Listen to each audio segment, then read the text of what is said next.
Hello, once again, welcome to another edition of Top 10 Worst of Lists, the best of the worst. What a pleasure it is to have lived long enough to bring you what promises to be the greatest worst of list in the history of worst of lists. My name is Yuri Nader, and I'll be your host for this evening's Odyssey, boldly going where no weirdo has gone before. Today's top 10 worst of list. Something special. Top 10 worst homonyms. So homonyms, for those of you who are blissfully ignorant, are words that sound the same but mean different things. And I don't think these are all technically homonyms. I think that some of them are just, I don't know what the word is, the term for it. But it's for purposes of this, a very dumbed down exercise, lowbrow stupidity, coupled with the fact that nobody watches any of these things at this juncture, means that I think using the term homonyms is going to be a appropriate enough catch-all, if you will. And before we get into it, just want to remind everybody out there, all the rabid followers of Top 10 Worst Of, that I cannot be relied upon for absolute indelible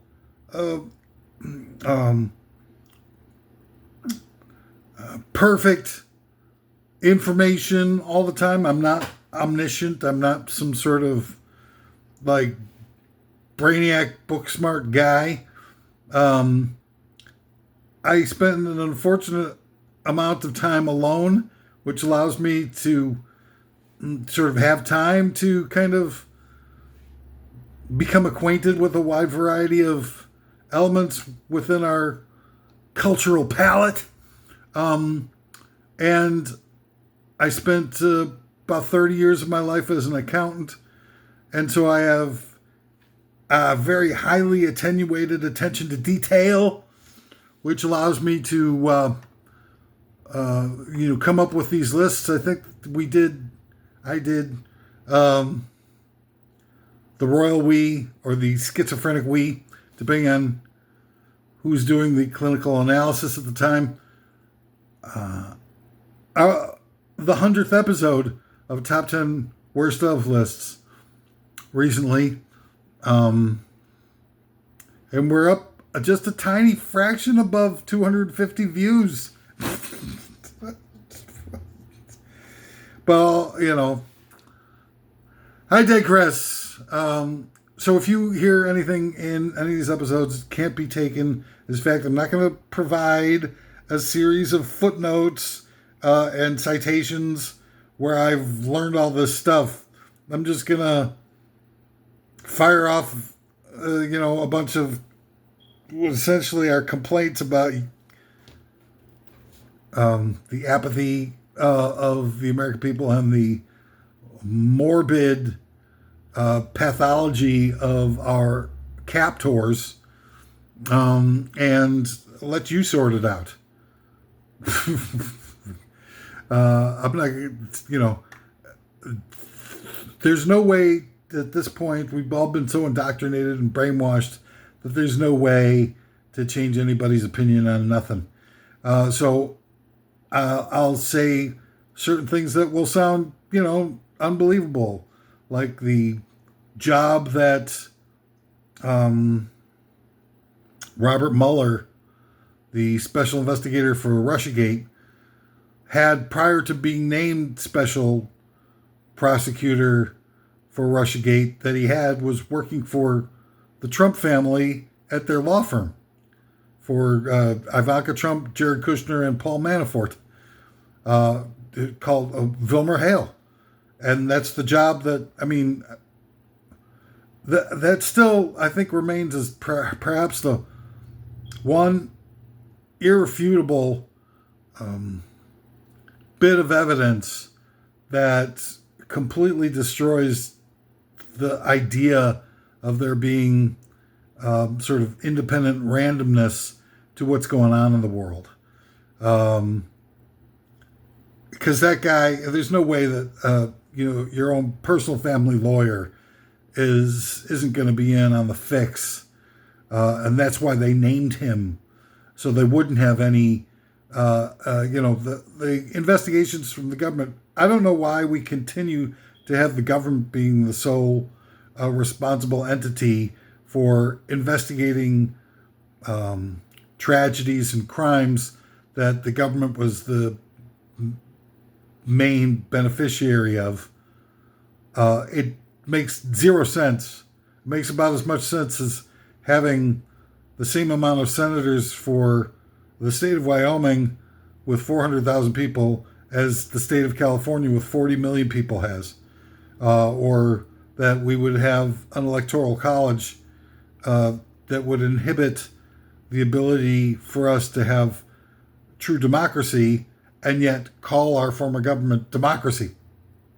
And being all snooty and turning up our nose at all kinds of different governments throughout the world that we have labeled as being undemocratic when we ourselves are as undemocratic as it gets. And, what's up with presidential pardons? What the hell does that exist for? So they can pardon a bunch of criminals? Some of their country club buddies and campaign contributors so they can buy their way out of trouble? When are we going to extend that same courtesy to somebody who, robbed some food out of a grocery store to feed their family? You rotten sons of whores. All right, so, and I'm not partisan. I'll just point out when I see something negative, I'll just point out something negative. If I ever do see something positive out of the power apparatus or the cultural mechanisms or education, I'll point it out, but it's been a long time since I've seen anything like that. Am I right, suckers? What do you got going on over here? Anything? Probably not. All right, so before we commence upon the business at hand, let's take care of the business at hand with some of our commercial sponsors. Coming soon to a major motion picture indoctrination center near you. It's from the producers of Good Will Hunting. It's George Will Hunting, one of the most profane. Where is George Will with all of his pro-right wing editorial agenda items now that his pro-right wing results have led to, full-on ascension or descension into a fascist state? Where is George Will? Let's mess that guy up. Here's a guy who kept telling us, Ronald Reagan and George W. Bush, blah, blah, blah. They're heroes of the American dream. Screw you, George Will. You need to get messed up in a big way. And how do you like them Apple stock returns? That was the tagline. George Will Hunting. This is an exciting new show for the closet brain dead types. It's the new adventures of Puxatawny Jesus. Once a year on Easter, Puxatawny Jesus is resurrected, and if he sees his shadow, that means 4 more weeks of Lent. Puxatawny Jesus and Blunderwear, adult protective undergarments for when you have a powie or a boo-boo on the fly. Now endorsed by the leader of the free world, Pukadelic. And from the producers of Charlie Wilson's War, it's Brian Wilson's War. Brian Wilson, who,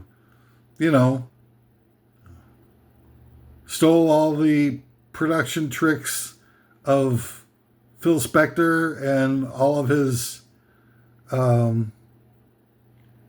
first call musicians to make his albums, and stole a couple of Chuck Berry tunes and other stuff, and yet was conflicted when he listened to Strawberry Fields Forever and realized that Smile kind of was underwhelming.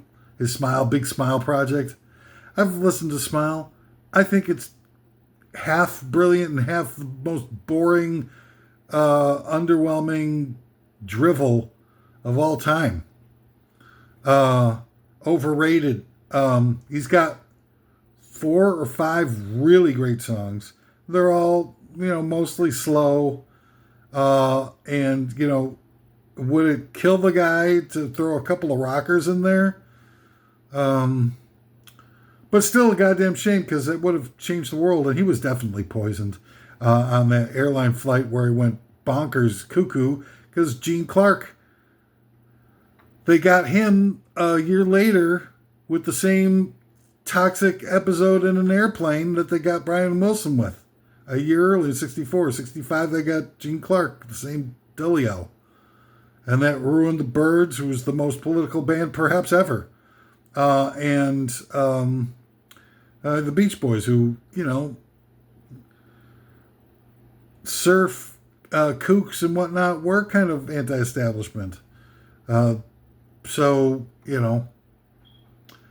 it was all just part of a lefty purge that the United States started engaging in 1953 when Eisenhower took power, and they purged everybody right out from under our noses. And people are like, oh, well, I believe the Cultural Revolution could happen. Look at Mao. He was a sadistic, blah, blah, blah. And I believe the Night of Long Knives obviously could have happened.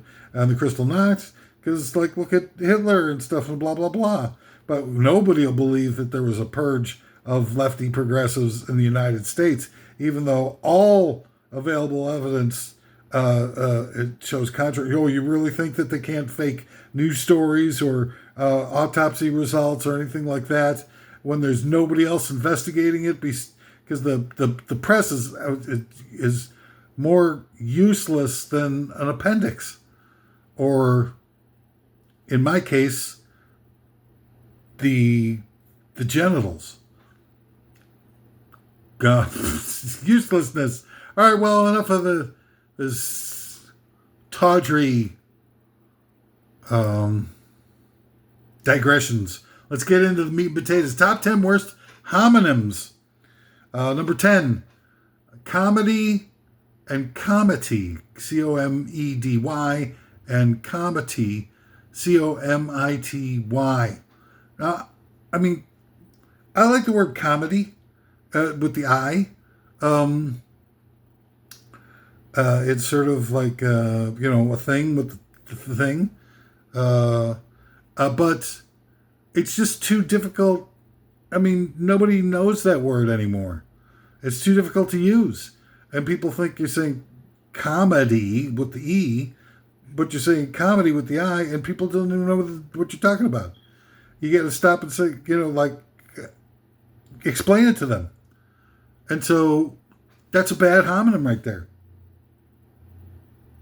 I'm sorry.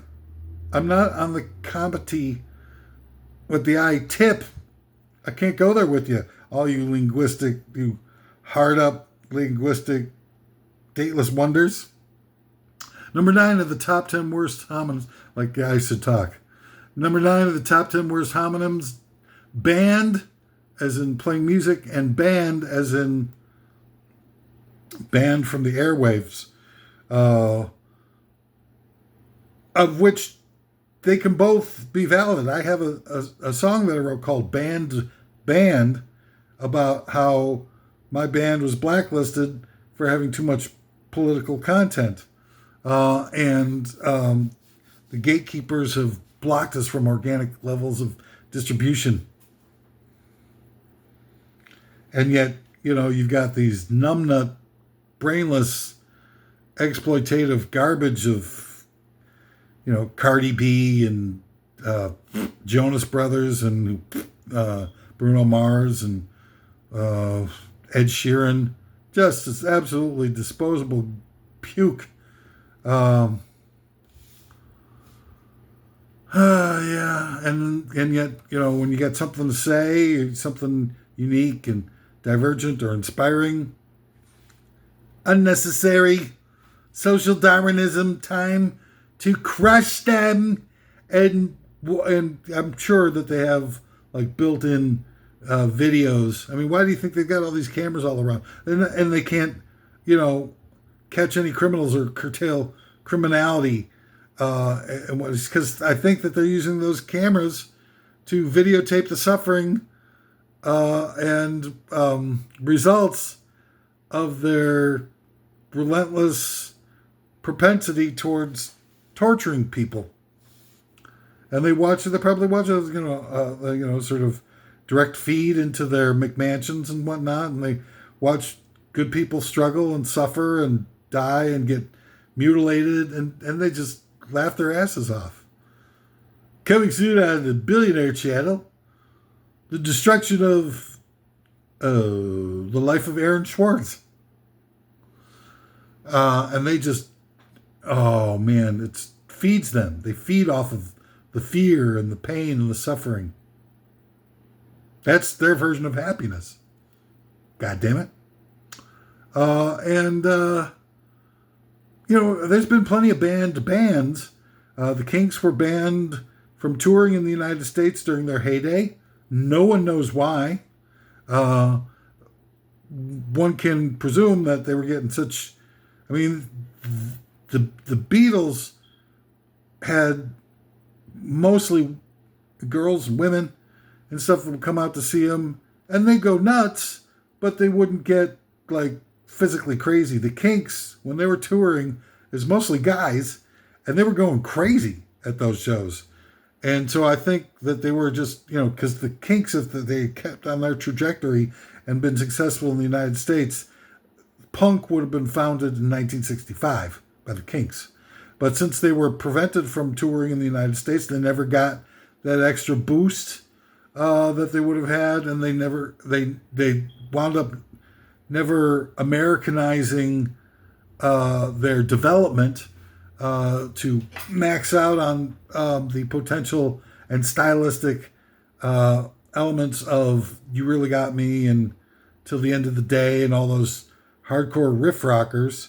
And since they were confined to the boundaries of Great Britain, they became anglicized and more, agrarian or British and stuff. And so instead of continuing with those hardcore rockers that were driving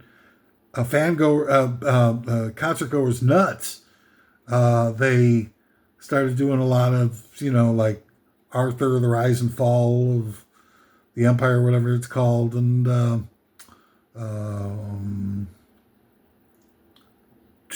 Village Green Preservation Society, and all that kind of great stuff, but way, way, way different from their punk roots.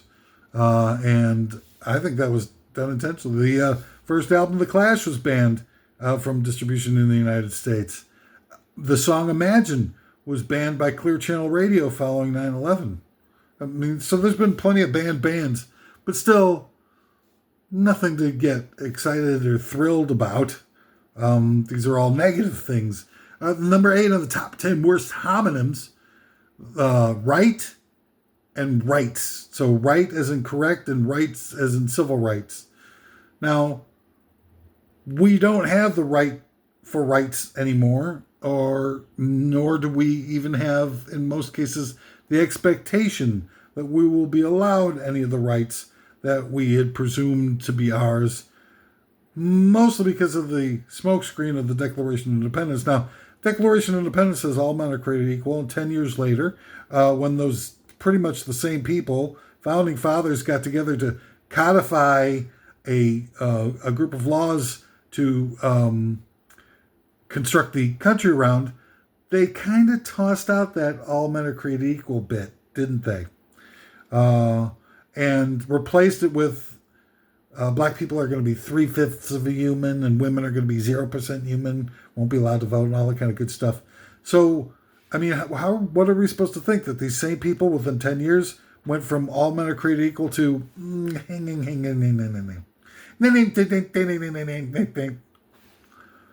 thank you on that equality stuff.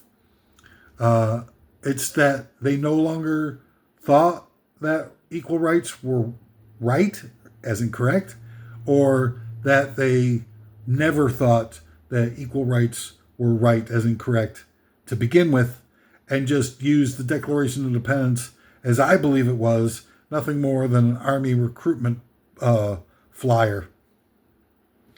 People be looking at it and going, whoa, all men are created equal? I like that. Let's fight for them. And that was a Revolutionary War was a brutal little war. It was a big giant bamboozle right from the get-go.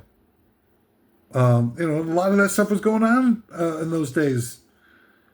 The cherry tree story about George Washington, I cannot tell a lie, wasn't itself a lie. It never took place. Number 7 of the top 10 worst homonyms.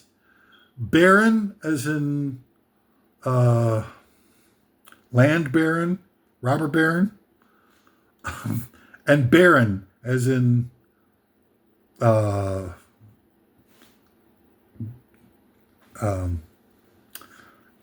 incapable of housing a baby in your womb to term. So the robber barons would like to assert control over women's reproductive bits and prevent them from acting in ways that could be objectively viewed upon as barren. In other words, want to get rid of all the abortions. I think in large part because they want to, the birth rate in the United States has been plummeting so rapidly, and we're kicking tons of people out, and we're preventing more immigrants from coming in. It's like, it's going to be a massive wake-up call. And this is what, kind of destroyed Japan's preeminence from the 1980s when they were kicking everybody's ass. And then all of a sudden that all went away. If those of you who recollect those times will remember that they were, making like movies, like a regrettable movie like Gung Ho or something like that, which serves as a document to the preeminence of the economic might of Japan and how they were coming in and buying out everything out from under us. And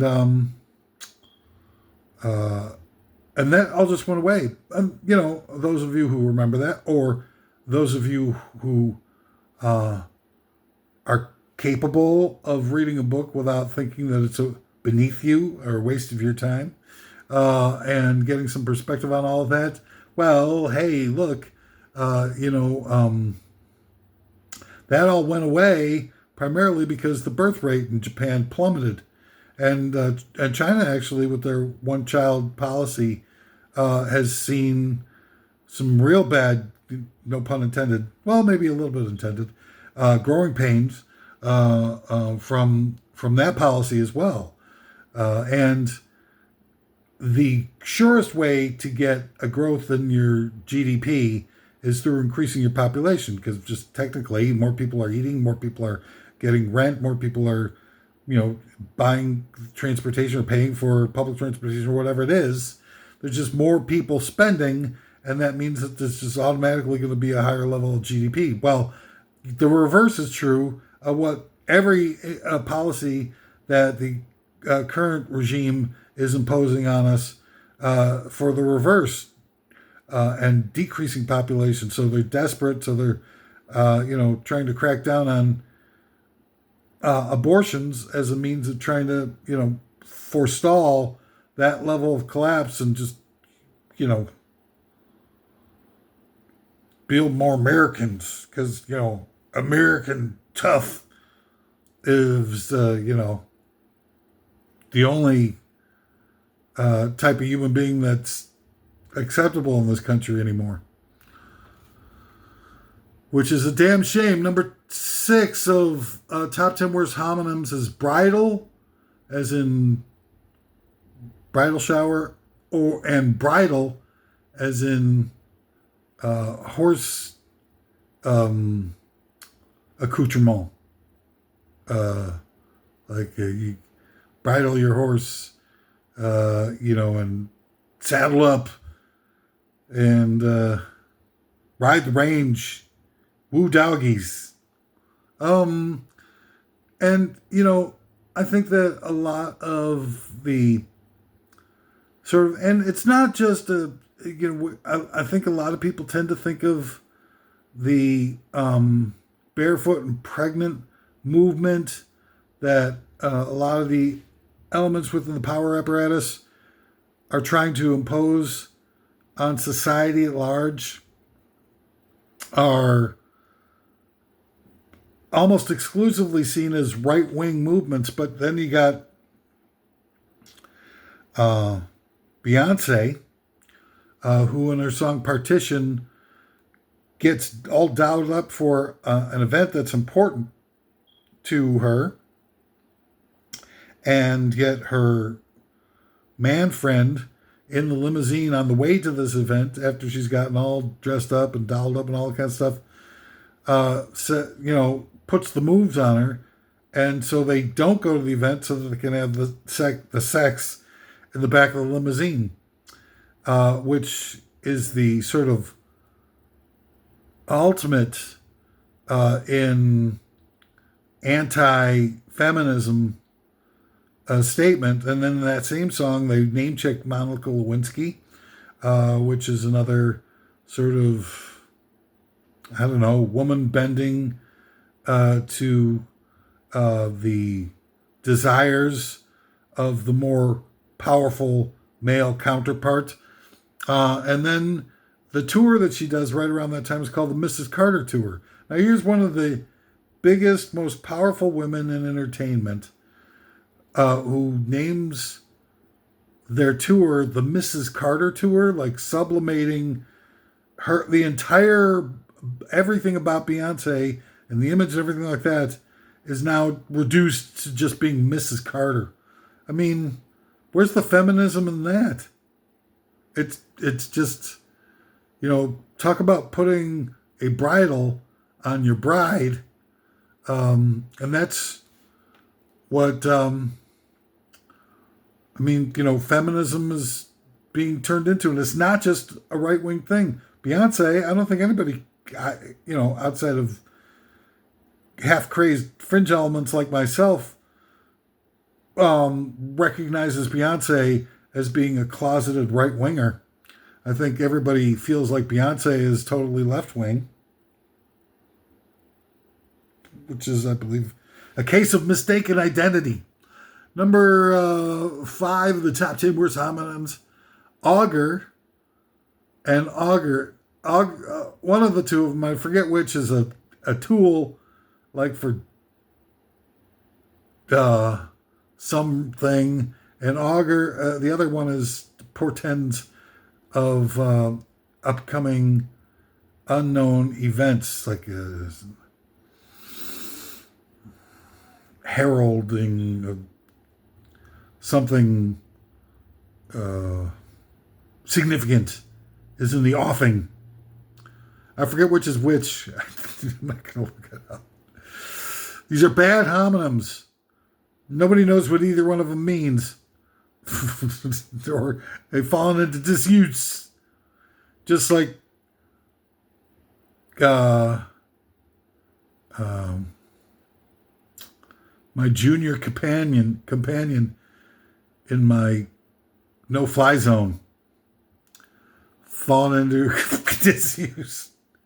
Number 4 of the top 10 worst homonyms, holy as in sacred, and holy as in wholly owned subsidiary of a major league conglomeration, which, real estate and corporations being dismantled for their spare parts and sold off. Wholly owned subsidiary of. I mean, we're a wholly owned subsidiary of the power apparatus at this juncture, the human condition, and it's unholy. So these are, I mean, wholly owned subsidiaries are sort of like the modern day embodiment of evil, and holy is supposedly the embodiment of goodness. Although again, semi-demented fringe element types like myself would say that a lot of things that are considered to be holy are quite evil, as well as wholly owned subsidiaries, and perhaps even part of the same thing. Fabulous, insightful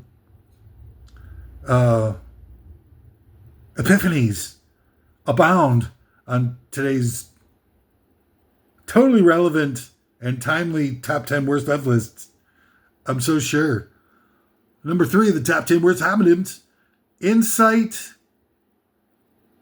as in incite a riot, and insight as in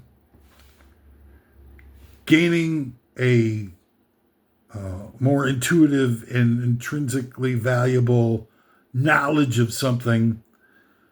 And most of what we get in today's society is the people in control of all the thought distribution mechanisms are trying to incite that we have no insight.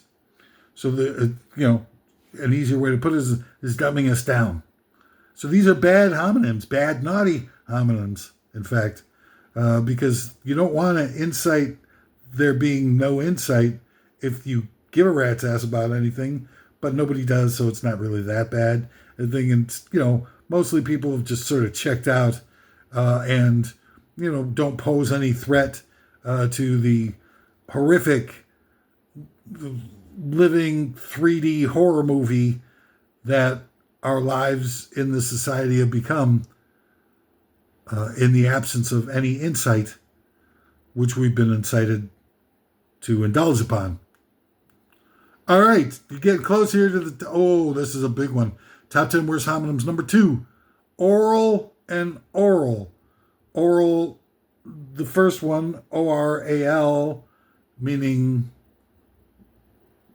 things done with one's mouth, and oral, as in things heard, A-U-R-A-L, as in things heard with your ears. Now, it's incredibly, I don't know if it's prescient or if it's coinkydink or if it's like some sort of synchronicity. But it's funny that oral, which is where we create sounds from, amongst other things, and oral that we hear sounds with, are homonyms. I mean, did somebody plan that? The connection between mouth and ear? Well, they're both technically orifices. I think there's probably a lot of people in the power apparatus who have maxed out on the whole idea of microphalluses, based only, on their actions, and might be able to enjoy the tactile pleasures of the ear canal as being a viable sexual avenue. But other than that, I think the ear hole might not necessarily be thought of in general terms by the public at large as being an orifice. But there is a connection there. Oral and oral means mouth, where our emanations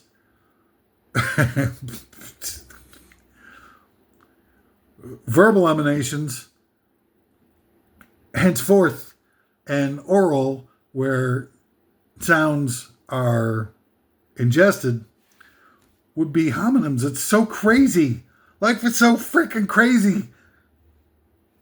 All right. And the number one of the top 10 worst homonyms are find and find. And I think this is, this is part of the whole mechanism of the linguistics intercession in our own organic development of our freedom of thought and processing things, because we get obvious plants in our lexicon of axioms like ignorance is bliss and curiosity killed the cat and others, which suggests to us, and actually on a very impactful level will influence us and our actions in life. If ignorance is bliss, then, I don't want to get... the first lesson, if you want to call it that, in the Bible is the whole Garden of Eden, where they've got, the original sin is eating from the tree of knowledge. You think that's organic? That we would have things like that keep coming up in our society that cast aspersions, warn us against awareness, and try to portray knowledge as being evil. Not just evil, but in the Bible, knowledge is the source of all evil, all suffering. The tree of knowledge, right?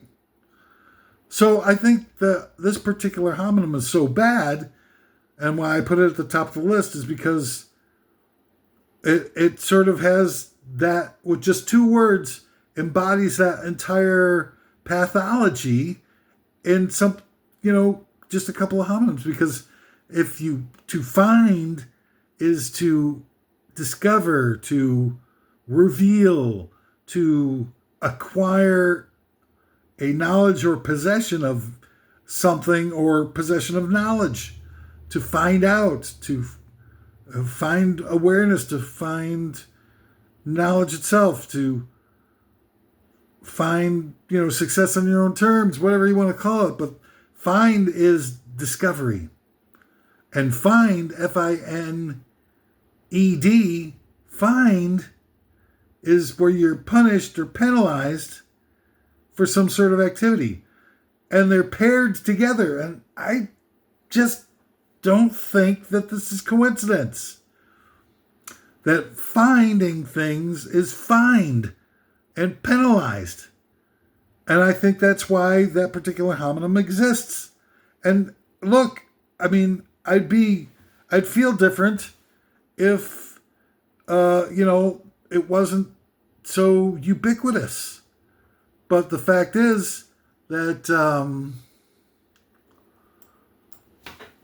it's always going in one direction and always leading us towards ignorance. Let me give you some examples. Here we go. Did you ever wonder, I'm reading here, but this is my own writing, so this stuff is, there's just too much to commit to memory, and there's something wrong with my brain. I'm having trouble with memory. I've had for many years. But did you ever wonder why, when you offer your opinion, they call it putting in your 2 cents? If that phrase was popularized in that way to get you to think that your original ideas are practically worthless, as they're only worth 2 cents, did you ever maybe think that that's what's really going on here? Because let's sort of roll through some other examples, because there's all kinds of colloquial expressions that provide downward pressure on freedom of thought and action and demotivate us in ways that we have really never recognized. I said before, curiosity killed the cat. Slow and steady wins the race. What race does slow and steady win? Excuse me? Like, has anybody ever seen a race before? Nice guys finish last. Well, I mean, if that's true, which it's not, but it's certainly providing a lot of downward pressure on the whole idea of being nice. It's telling us that being nice winds up to being a loser. Ignorance is bliss. Kill or be killed. The meek shall inherit the earth. Really? What earth are we talking about here? The same one that's, where the,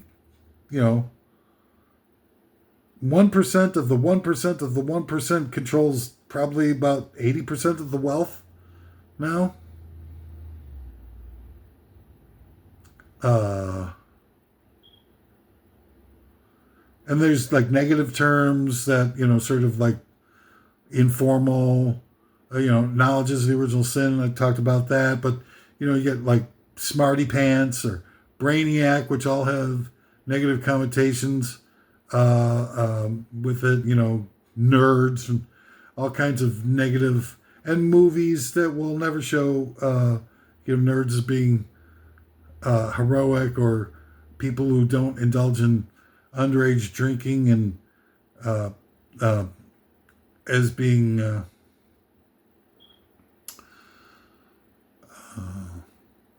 cool things to pursue and make people seem cool.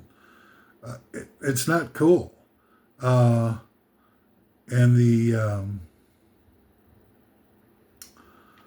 let's see if I got any others. I had a big long list. Oh,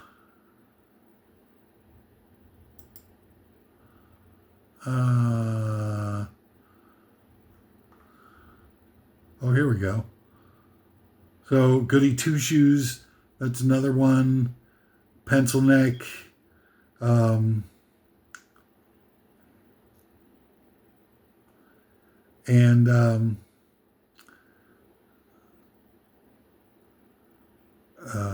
in a china shop and don't make waves are two phrases attempting to influence us to sit there and take it. Don't be too assertive. In each of those phrases, it's, projected as only leading to negative consequences. They influence us to let water roll off a duck's back. In other words, in opening up a can of worms can lead to a rude awakening and land you in hot water and define you as a bad apple or a rotten egg. And just by saying every cloud has a silver lining doesn't make it true. It undermines the truth of the situation, which is that most of the time a cloud is simply a cloud. And it's, brings darkness. There's no silver lining in it at all. And then you get, laughing in the face of adversity.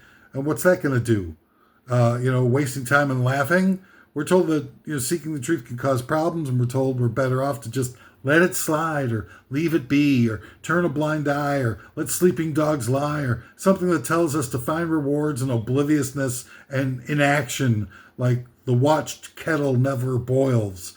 A leopard can't change its spots is another one where they're trying to get us to think we're just creatures of habit, both which influence us to think that we should be content with our lot in life and never try hard and never engage in the world around us and try to self-actualize. And they tell us that we're incapable of changes or growth, so don't even bother. You can't unring a bell, warns us against raising a stink because we're stepping out of line, might be more trouble than it's worth. Leaving someone to stew in their own juice is great for the evildoers incapable of having any morals or guilt. It just leaves them to enjoy their ill-gotten gains. Trying new things can be discouraged with a term like an accident waiting to happen. You don't want to risk something new because you could back the wrong horse and you might lose and have to say, that's the way the cookie crumbles, which influences one to accept the cruel world and not be holier than thou, which suggests that virtuous and well-intentioned people are somehow a bad thing. And the phrase, what's good for the goose is good for the gander, helps us justify cheating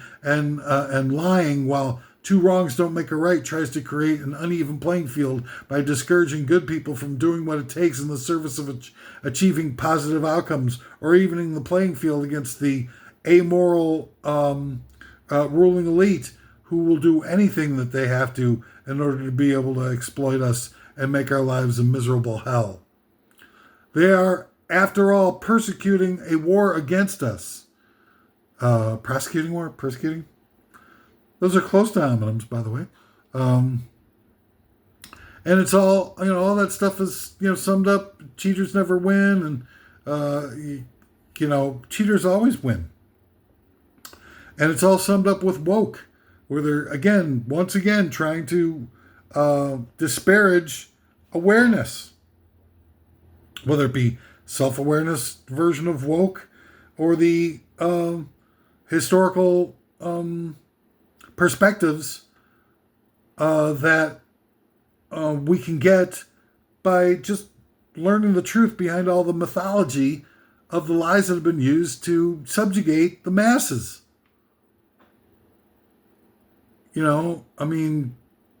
Good luck with all that uphill battle. So when you find something, you are fined.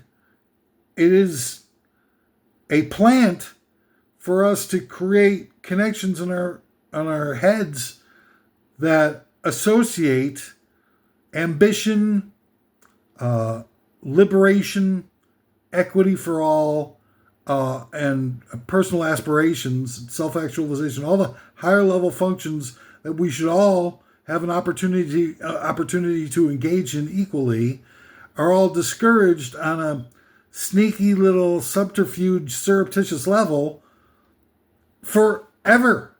And the only people who have the ability to be able to insert all of these tons and tons of negative reinforcements into our language and distribute that are the people on the top of the food chain. All right, so I don't know. Maybe I'm, this isn't the best of lists, but I think it's like right on the money. And, it might be silly to you, top 10 worst homonyms, but I think we've come a long way together here on today's episode, and that concludes our introspective and empowering top 10 worst ev for today. So, tune in again next time. We've got a lot of really fun top 10 stuff coming down in the pike, in the hopper. Top 10 reasons for Carmen Electra to have a career. Top 10 worst reasons for Carmen Electra to have a career. Top 10 worst man boobs ranked. That's top 10 right-wingers pretending to be left-wing politicians. Got that coming up. Top 10 worst things that suggest that the U.S. is the most evil place of all time. That's a good one. Top 10 drum riffs. Got that coming up. Who else we got here? Top 10 most anticipated movies based on video games. Top 10 mouthfeel foods. I'll give you a sneak preview. I won't tell you, this is a ranked one, but I won't tell you what it comes. The twice baked potato has made the list. I'm still developing that one. But the top 10 mouthfeel foods is going to include the twice baked potato. Because, oh man, it just doesn't get any better mouthfeel wise. The twice, yay. Slurp. I forgot. I forget. It was the perfect opportunity for me to do that little.